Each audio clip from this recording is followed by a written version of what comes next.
Hello everyone and welcome back to another video from Gameplay Classic. In this video, I'm going to show you how to change your password on your PlayStation account. So let's get started right away. First of all, open up your web browser and then in the address bar, type in playstation.com and press enter.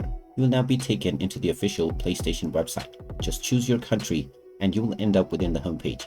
If you haven't logged into your account already, click on the sign in button at the top right corner to log in using your email address and your password.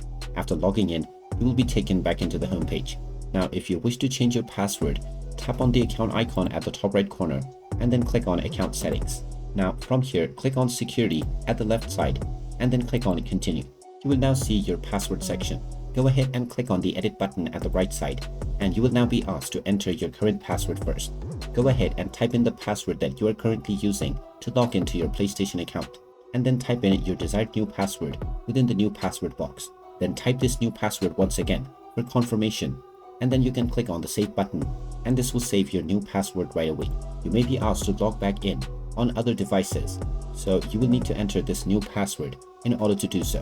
And there you have it. That is how easy it is to change your password on your PlayStation account. If you find this video helpful, make sure you hit that like button and subscribe to our channel if you haven't done so already. Also ring that notification bell to never miss another update from us. Thank you for watching and I will see you again in the next video.